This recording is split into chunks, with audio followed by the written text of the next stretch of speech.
Well, good morning, friends. I am Pastor Michelle at Harmony Creek Church, and I wanted to bring you my sermon for this upcoming Sunday, April 26th. But first, I want to start because the sermon's all about Psalm 23. And I want to start with a reimagining of Psalm 23, which addresses the grief that our church is feeling right now, as one of our own recently passed away, Sonia Harry. So let us hear this reimagining of Psalm 23. God is our shepherd, which means we're not in charge. And honestly, that's probably for the best. God makes us lie down, not because we're good at resting, but because grief has found us. And we can't outrun it. God leads us beside still waters because our hearts are loud right now, full of memories, questions, and the ache of missing Sonia. God restores our souls, not by taking the pain away, but by holding us together when we feel like we might come undone. God leads us in right paths even now, teaching us how to keep showing up, how to keep loving, how to keep being a community, even when a piece of us is gone. Even though we walk through the valley of loss and heartbreak, we will not be consumed because you are with us. You are with us in hospital rooms, in hospice rooms, in quiet houses, in the spaces where her laughter used to be. Your rod and your staff, they guide us, they steady us and hold us upright, even when our knees feel weak. You prepare a table before us in the presence of our sorrow, and somehow even here, there is still love, because Sonia taught us that. She showed us how to listen, she showed us how to care, how to make room for each other's stories. You anoint our heads with oil, reminding us that we are still claimed, we are still held, we are still a people called to love, just like she did. Our cup overflows, not because our hearts aren't broken, but because love like hers does not end. It spills over from her life into ours, from our lives into the world. Surely goodness and mercy will follow us, and maybe now they look a little like Sonia's kindness echoing through us, her compassion living on, in the way we choose to love, and we will dwell in the house of the Lord, not someday far away, but right here, in shared tears and shared stories, in the quiet, stubborn hope that love is stronger than death. So we will carry her love forward. We will be the kind of people she was, open-hearted, present, brave enough to care. And in that way, she is still with us. So what a beautiful reimagining of Psalm 23 as we hold the grief in our hearts. So here, let's go ahead and dive into my sermon. So there's a story that I've been reading this week called 3 Bags Full.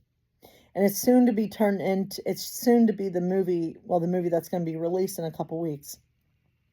The movie's called The Sheep Detectives. It's going to be a movie with Hugh Jackman, and Hugh Jackman plays the shepherd who gets murdered, and his sheep are the ones who want to solve his murder. So anyway, this is, the shepherd. He loves his sheep. He protects them, and he reads them stories, and he doesn't even realize that they understand him when he reads. And he does read them a mystery novel. And yes, when he is suddenly gone, the sheep don't just grieve. They begin to remember. They notice things. They act differently. They start to care for one another. They become shaped by the one who loved them. So I want us to hold that image as we walk through Psalm 23, line by line, which, as I've done research, this is not a psalm about dying. Even though it is wildly read, it is read all the time at funerals, which I think is okay. But it wasn't the psalm's original intent when we look at the psalm through ancient eyes, when we look at the ancient context of the psalm. Because when we look at the ancient context, the psalm is more about living, as it's more about what we do in this life. So let's dive right into the psalm. So the Lord is my shepherd, I shall not want. So in the ancient world, a shepherd wasn't this soft image. I mean, as you know, King David, who is thought to be the writer of Psalm 23, he was a shepherd. And I think we always have these imageries, right, of shepherds. They are these calm and quiet people, and and all they're doing is holding their rod or their staff, and they're watching over their sheep on a hillside. But I can almost bet that it wasn't always this easy job. A shepherd, being a shepherd, it was about survival. It was, being a shepherd meant that they stayed with their flock even when life was hard. They stayed with their flock and protected them from the wolves and other dangerous elements. And in this whole like shepherd, the Lord is my shepherd. This isn't about a controlling God. This isn't giving us this imagery of a controlling God who gives us everything we want, because clearly it says that, right? The Lord is my shepherd, I shall not want. And I have to say, as I was working on this sermon, I bought 2 books, which I thought would help me, but they were written in a little bit too conservative for my taste. And one of them, they talked about a life where you don't want, where you aren't in need of things, and you can actually achieve that. I don't know if that's what this passage is talking about. I don't think it's talking about the Lord is my shepherd, I shall not want. I don't think it's showing us, oh, the Lord's my shepherd, I will not need anything in my life. I'm not going to want for anything. I don't think it's necessarily saying that. I think it's about a presence that grounds us so deeply that we aren't defined by scarcity or fear. I shall not want becomes perhaps I am held in a way that loosens fear's grip on me. And maybe it's even the Lord is my shepherd, I shall not want. It could even be reimagined as saying the Lord is my shepherd, I shall never lack of God's presence in my life. I am part of God's flock, so to speak, and I will never want for God's presence, if that makes sense. I'm still working this out on my own. God makes me lie down in green pastures. God leads me beside still waters. God restores my soul. So this isn't passive. Sheep don't just lie down easily. They have to feel safe, just like us, right? The shepherd kind of is the one that creates conditions where rest is possible for the sheep. And perhaps as we are, made in God's image as well, and we are God's beloved, maybe that's part of our calling too, to help create spaces where others can breathe, where others can rest, and others can feel restored. Sometimes restoration looks like making space for someone's grief, offering calm in the chaos, being a steady presence, just being with someone. One of my favorite scenes from Sex and the City is when Miranda, one of the characters, her mother dies, and she's at the funeral. And at the end of the funeral, she's walking back down the procession. I think that's what it's called. When she's walking back down as the casket is being led out of the church, and she's walking alone, and she is just breaking down and sobbing. And Carrie Bradshaw, the main character of Sex and the City, Carrie sees her friend walking alone and simply gets out from the pews and walks with Miranda the rest of the way out. Not saying a word, but simply offering up her presence. It is one of my favorite scenes, and I think that's, what it means, right? That maybe we can help others, right? We can be beside others as well in their darkest of moments. And that's one way to create space for others to feel safe, to feel like it's okay to be sad. It's okay, and being a steady presence for someone. So God leads me in right paths for God's name's sake. To be clear, right paths aren't perfect paths. And I don't think this is talking about right behavior necessarily. I think it's about how we live our lives, right? And I think these paths are more, they're life-giving paths of justice, compassion, integrity. This is less about being morally flawless, and it's more about being relationally faithful. walking in the ways that reflect love, that reflect justice and compassion in this world. This is the big one, right? Even though I walk through the valley of the shadow of death, I will fear no evil, for you are with me. That is one part of the psalm that's quoted quite a bit, right? The valley, my friends, is real. And the thing is, I know that not just in theory.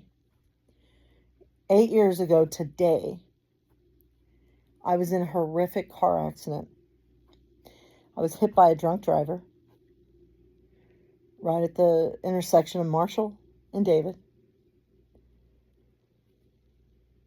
A drunk driver ran through the red light. And I came inches. I was so close to dying. But somehow I made it through. Somehow I survived. Not without injury, but I made it through. And part of the way I made it through this valley of the shadow of death that I was part of the reason I made it through is because I wasn't making it through it alone. People showed up for me. People stayed. People carried me in ways I couldn't carry myself. So when I hear this line, I don't just hear God is with me. I hear God is with me through the people who refuse to leave. Yes. Even though we walk through the valley of the shadow of death, we will fear no evil because God is with us. And yes, God is with us in this grand way that it's hard to even put our minds around, right? That God's presence is somehow all around us. But God's presence is also with us through other people because God's image, God's belovedness falls on every single person. So that just means that, with great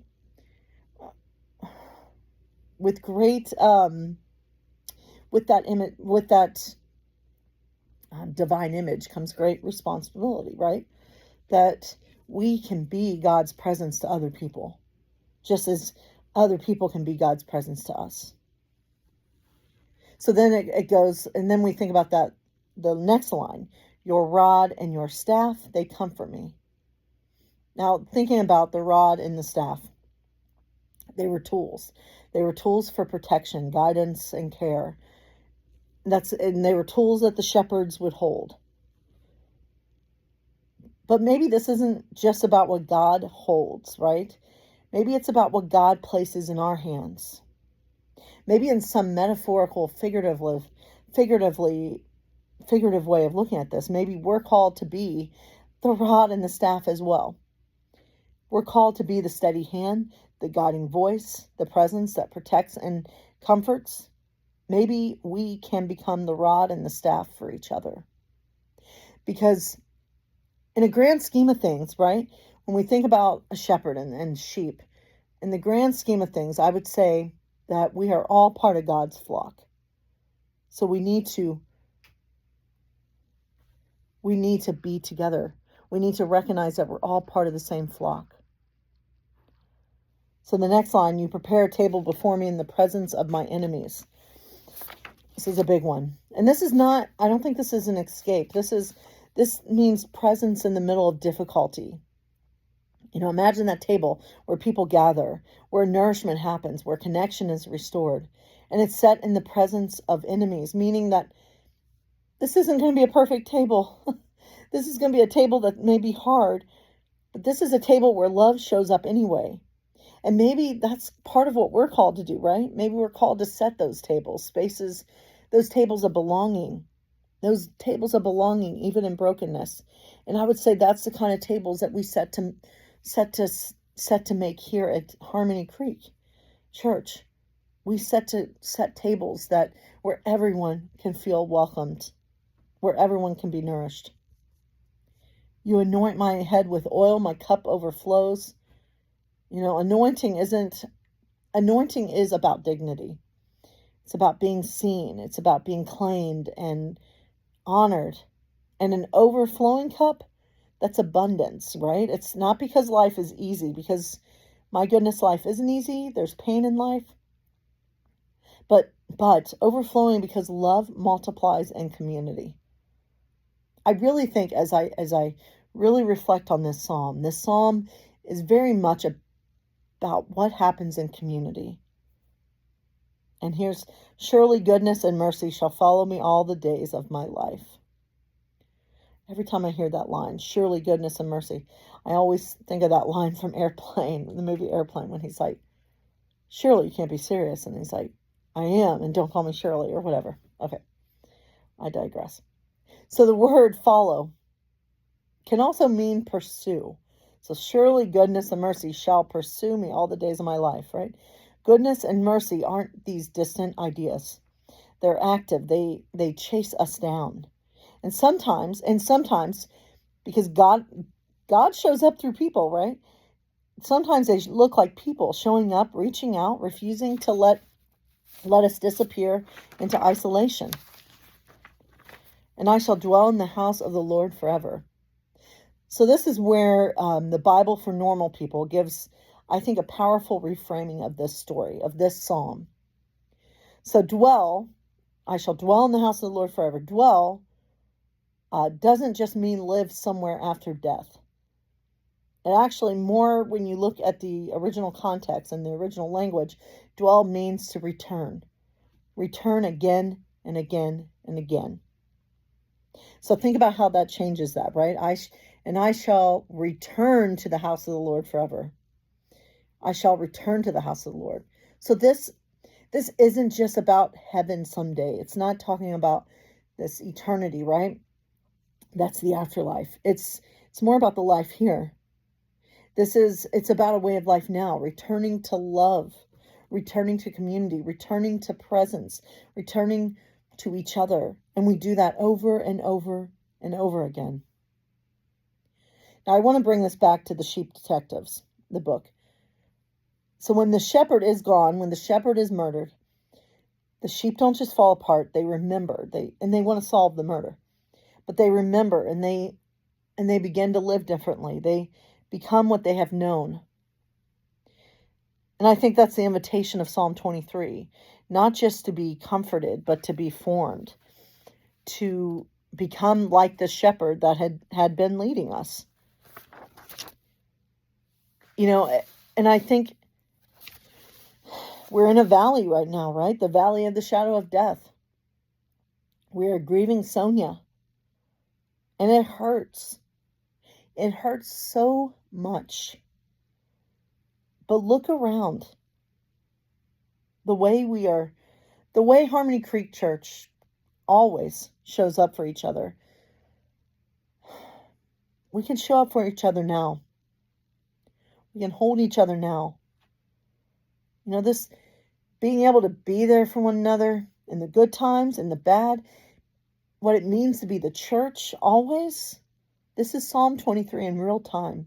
This is what it looks like to walk through the valley together. This is what it looks like to be the rod and the staff for someone else, and to let someone else be the rod and the staff for you. So I think maybe Psalm 23 is not just about some shepherd guiding sheep.